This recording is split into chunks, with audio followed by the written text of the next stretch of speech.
Hello everyone, today I'm back with another favorites and this is slightly overdue, and so I apologize for those of you who were waiting at the end of the month for this video, but I hope I did post it early enough. I'm going to start with my foundations today, and for those of you who haven't seen my Perfection Lumiere and Pro Lumiere comparison review, this is Chanel's newest foundation and I currently use it in 40 Beige because of my summer tan. I do think though that even when I get a little lighter, I'll still be able to pull this color off. It's just a really great foundation for combination skin, and combination skin is when you have an oily T-zone and dry cheeks. It is a liquid to powder foundation. Oily skins might like this depending on whether you like a dewy finish or not. If you do like a slightly dewier finish, this may work for you, but if you like a truly matte finish, you might want to stick with Matte Lumiere.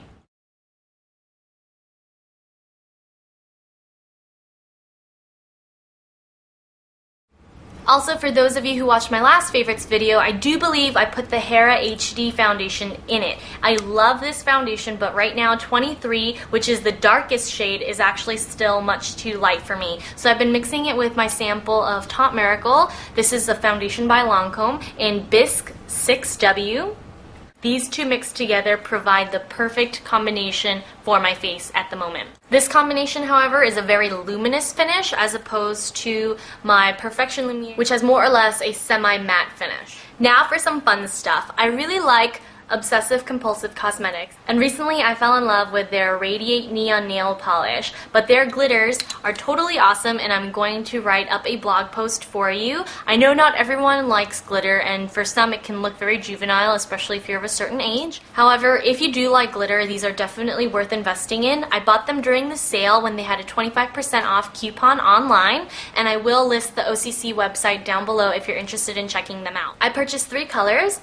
Beige, which actually isn't a beige, it's more like a coral nude. Next I have mint, which is a lovely pale green. And now for blue, which is a very electric blue, and it almost reminds me of MAC's Electric Eel eyeshadow.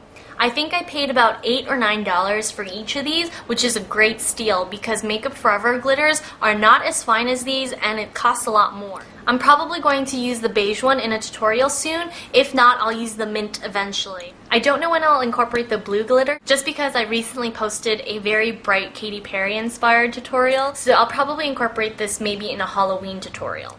Now for more eye products. These are my Laura Mercier Caviar Stick Eye Colors, and for those of you who don't follow me on Twitter, I highly recommend that you follow me on Twitter if you want updates for the products that I'm using. There is a lot of miscellaneous personal ramble, but I do talk a lot about the products that I've been using or trying. But anyway, I found out about these Laura Mercier Caviar Eye Sticks through the Non-Blonde and Joey Glowy Bunny, who were having a conversation about these on Twitter. And I jumped in and I asked them what their favorites were, so they recommended these to me, and I really adore them. So thank you, Joey, and thank you, Gaia. Here are the shades, and I'm actually wearing this one on my waterline right now, but they last all day. And this is the taupe one right here, and you just blend them out with your finger. Now, for those of you with really oily lids, I highly recommend you check these out because these do not budge. As much as I like my Armani Eyes to Kill potted shadow, they do tend to fade slightly on very oily lids, especially if you don't use a primer. But these, if you use a primer, will not budge, and it's actually very difficult to take off if you don't use an oil-based makeup remover. The price isn't exorbitant, and you don't need very much at all to get full coverage color, so I highly recommend these. Next, for my 2 lip products, I absolutely adore the Leo Ellie Blooming Gloss, and I saw Holly of Holly Annery and Jen from Head to Toe talking about these glosses when reviewing Leo Ellie, so I was really interested in trying them, but I didn't know how much I would like them. Turns out I absolutely love them, like I said, and this one is in the color O2.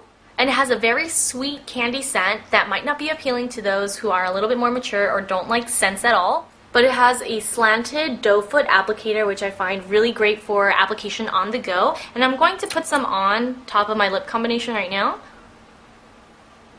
just so you can see how glossy it is. This gloss is so beautiful on the lips, and it looks great on everybody. I think O2 is the most universal color, even though in the bottle it might look a little too bright for you to wear. They are not opaque in color, but you can build them up. And if you continue to build it up, it gives you a vinyl gloss effect that I think is very sexy. Plus, these aren't too expensive, and I will have a full Leo Ellie brand review coming up. Now for my last product, this is a Rouge Coco Shine Liberté. And as much as I want to say I love this product, I really don't. On the back of my hand, it's the perfect sheer coral. But on my lips, it actually turns out a little darker than I would like.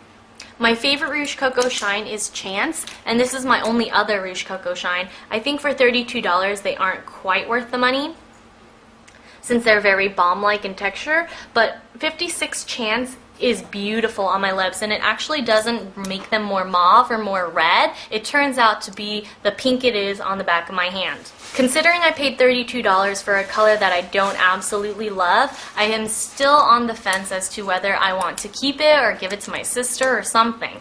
But I think that overall, the Rouge Coco Shine formula is lovely. It's just that the shade selection isn't ideal for me. If you do like sheer reds or sheer oranges, any kind of sheer berry, you might find the color for you. But for me, Chance and probably Evasion are the only two that I would wear.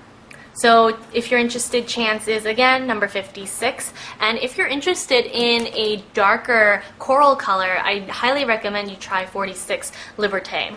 I did wear this in my last couple videos. And that's the end of my favorites this month. I know it was a really short video, but I hope you got to see some products that I generally don't show. And one last product before I forget, I totally forgot to include this. This is the e.l.f. Studio Makeup Removing Cleansing Cloths. It comes with a pack of 20 and it was only $3. However, I do not recommend them because they are the worst makeup cleansing cloths I have ever used.